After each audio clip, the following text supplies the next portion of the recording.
Hello everybody, welcome back to David's Bookmark. In today's video, I'm ranking every book that I have ever read. And I just started reading in 2025 though, so it's just like 13 books. But let's just get right. Should also probably clarify that I'm ranking these from worst to best based on how much I liked them, not how good I think they are. So starting out the list with Jennifer L. Armentrout, I have the worst book that I read this year. This is the fourth book in the Covenant series, and you're gonna notice that, spoiler alert, all of the Covenant series books are last. I'm just ranking the series for the last books, and honestly, they're all pretty bad. But I'll be the first to admit, there's good parts in almost every one of these books, except for this. This one is just, they don't do anything in this book. They just go somewhere and then they leave. And then that's the entire book. I'm not going to spoil it. If you want to read this, don't. But I'm not going to spoil, just in case, I'm not going to spoil it. And that's honestly all I can say about this book, because I don't think, it doesn't tell us anything. It just builds up the fifth book. So I've decided to spoil the rest of the books in the series. I'm going to do spoiler reviews of them. I could review the fourth book again in the series and do a spoiler review of that. But honestly, my review wouldn't really change that much because they don't do anything in the book to spoil. I don't remember any. There's no memorable moments in this book that I could actually, like, I couldn't spoil this book for you if I tried to, because they genuinely don't do anything. But on to the other books. On to the 12th book in the ranking. It is the 5th book in the Covenant series, Sentinel. This book is better than Apollyon by a pretty decent amount. It's still not necessarily good because of the ending. The beginning's not that good. It's really not that good in general, but it is just a higher tier of trash than the 4th book. This is a book that, like, I could, like, almost feel okay about, like, recommending to somebody if they wanted to read young adult slop. That's really what all of these books in this series are. Is just young adult slop for, like, 14-year-olds. And I will say, other than Apollyon, they accomplished that goal pretty well. So that book's number 12, and it honestly, I would put it lower if I could, but I can't. I've only read 13 books. On to the next book in the ranking, Half-Blood of the Covenant series. This is the first book. This is honestly a pretty good first book in a series. Like, it sets up the characters, it sets up the world a little bit. It's really predictable, and it's really boring at times. It can get a little boring, and the romance is a little stale. I don't really know how to put it. Like, the romance feels kind of awkward a little bit, but honestly, it's kind of at its peak in this book. This is kind of the best that the romance gets. I haven't mentioned it in the other two books. The romance, like, fully blossoms in those two, and it reaches its peak, I think, in Apollyon. And then Sentinel just kind of rides it out a little bit. It's at its best in this book because they are not together, and there is less scenes of them interacting, and honestly, that is why I think it's the best romance in the series. I can't really tell you anything else that this book does well, because it doesn't do anything well. It doesn't really do anything wrong either, which is why I'm struggling so much to think of things to say about this book, is because it's not necessarily a bad book. It just does nothing well at all, and so it just turns into the most boring thing ever. Let me just say, after, like, recording for this video, I know that I literally just stop talking sometimes. I don't have a script. I'm gonna, for my next video, we're doing a script because it's really hard for me to think of what to say on the spot like this. So you might just see me talk like this while looking at my TV, but it'll be better than like the just absolute like nothing that I'm saying right now.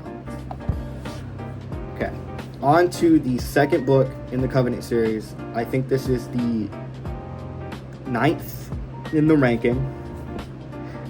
This book, it's not bad. It's pretty equivalent to Half-Blood. I've the last 3 books in this series are all pretty equal in terms of everything. That's because the first 2 in this series don't do that much, and then the 3rd book in the series does so much that, like, you know, if you're just throwing darts at a dartboard, like, one of them is gonna hit, and I think one of them hit in the 3rd book, which is why it's higher up in the ranking than this one. This book doesn't really do anything, which is normally not a good thing to say about a book. But when all of the other books in this series try and fail at things, I've come to learn that sometimes just doing nothing is actually preferable to doing something. And I really wish they would have just kept with this formula of having them, like, I mean, they can't build up forever, but, like, I really wish they would have, and there would have just been no payoff, because this book isn't completely terrible. Like, the love interest in this book is really bad. He's a really bad person. He's really not, he has no chemistry with the main character, and most importantly of all, he's really creepy and weird.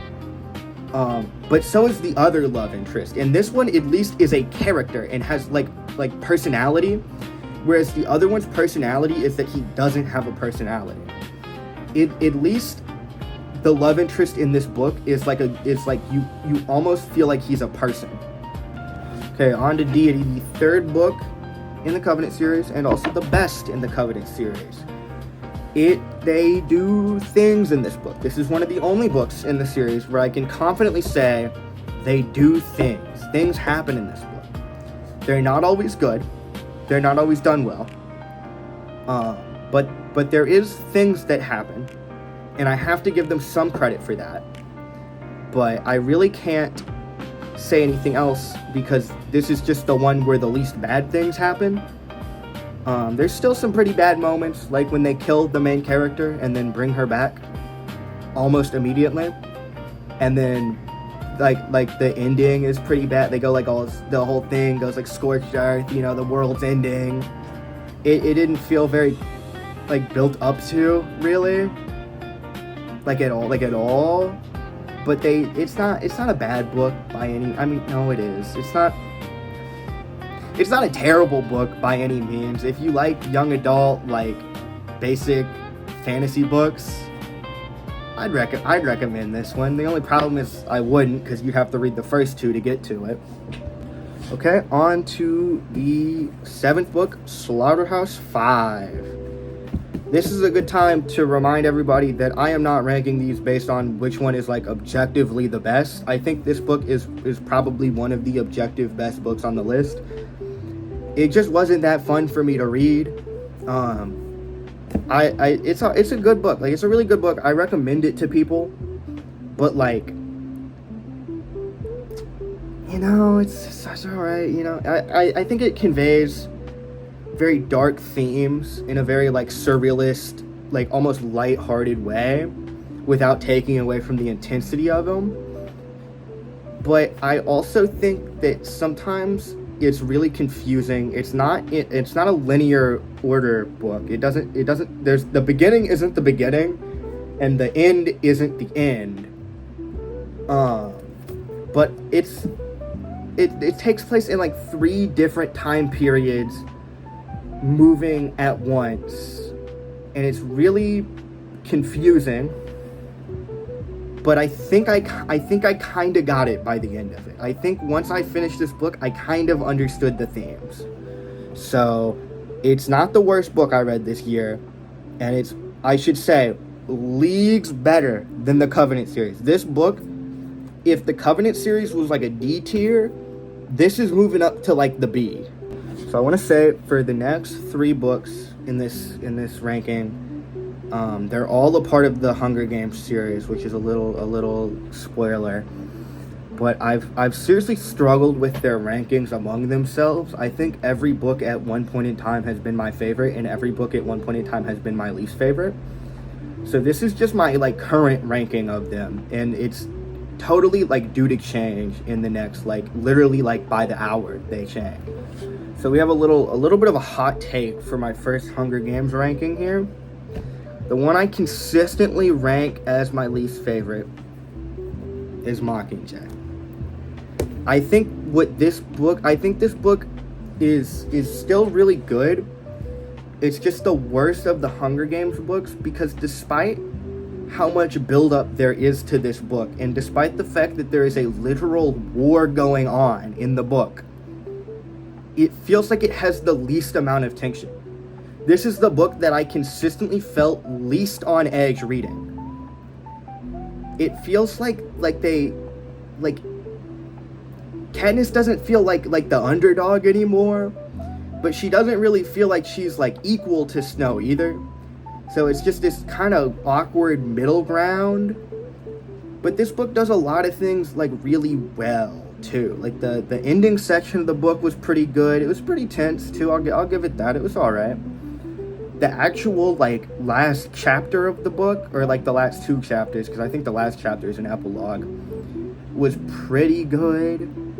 I'm not gonna spoil anything, but I don't know. It was a good book. Alright, on to the next book in the ranking. We have Catching Fire. This is the second book in the Hunger Games trilogy, and I really think, despite the fact that this book feels like it was almost entirely made to build up the third book, I think it still does that really well, and also is a standalone, pretty good book. There's very like palpable tension in this book, especially in the beginning where they're going on the tour. I felt very like on edge. For a pretty like boring scene, I was on edge for like almost all of it because of the earlier scene with the president. That's all I really have to say about it, without spoiling anything. I liked a lot of the new characters, unlike the third book, which I forgot to even mention there was new characters in it because they were very forgettable. This book, the new characters are pretty good. I really liked the new characters. I thought they added to the world. So on to the next book. We have my favorite in the Hunger Games trilogy, The Hunger Games. This book is probably not many people's favorite. I'm a huge fan of like isolated events. I love that this takes place in the Hunger Games, but not like in the whole world, just the Hunger Games. And it's really starting to get to me how confusing, how many times different things are named the Hunger Games. How it's the book, the series, and the name of the game in the book. But it definitely introduces the characters really well. There's a lot of tension in it. It's kind of scary a little bit. I'm like, who's gonna die? Who's not gonna die? And I think it does everything that it wants to. And that's really all I have to say. It's getting really hard to discuss these without spoilers. I should have just done spoilers, but we're too late now. We're doing spoiler free for all of it. All right, on to the last 3 books in the ranking. It's the 3 Red Rising books I read this year. Now, I'm not going to go into too much detail on these because I've already covered them in past videos with spoilers, except for the first one, I think. I don't think I did spoilers in that one. And that video is also really bad. But they're all bad. This entire channel is not very quality content yet. I'm working on it, but for right now, it's not super great. All right. Golden Sun, number 3. This is the second book in the Red Rising first trilogy, which is a little confusing. There's 2 series that are both in the Red Rising universe, and this is the first one. Well, this is the second book in the first one. This book, I don't know how to say much about it. I think it builds the world in a really interesting way. I think it honestly does it better than the Hunger Games book, Catching Fire, which also is the world building book of the trilogy. And I think this one is really interesting. I think this book's really interesting at times, but it also definitely feels like a book that is there to build up to the third book. Honestly, the reason this isn't lower than The Hunger Games is because the third book is so good that I have to give some credit to this book. On to number 2, Red Rising. This is the book that builds the characters in the trilogy, and it's like The Hunger Games, how it's like isolated. And we've been over how I love isolated books. I love that it's just its own thing. It's not really set in the rest of the world. It's just this microcosm of the Red Rising world, and it's like just their fight with like medieval weapons and stuff. That's not in the rest of the books, and I think it's really cool how they just for this one book introduce this big thing. I'm gonna do like very good. Whenever the videos on this channel get good, I'm gonna do reviews of this series. But that's all I have to say about it for now. I think it's a really good book, and I don't want to spoil it, so we're done. Alright, on to the best book I read last year. Morning Star. And this book is the last book in the Red Rising trilogy. There's more after this, but the first trilogy, this is the last one. And it is by far the best in the trilogy. This book is like what Mockingjay wishes it was, which is not fair at all to say, because Mockingjay came out first, and I'm pretty sure directly inspired this book. But I feel like it just improves in so many ways on the rest of the series that, like, I can't even. There's one part I don't like about this book, though, and that's the build up to the ending. Kind of feels a little bit like they lied to me a little bit. I'm not gonna lie. It feels a little bit like they lied to you, but we'll talk about that more later. I can't spoil it, so that's all I really have to say. It's a good book. I recommend you read all of the Red Rising books, all of the Hunger Games book, Slaughterhouse 5, every book, actually. I've only read good books last year. I don't know. Maybe this year I'll read a few bad books. Well, wait, I did read the one books, but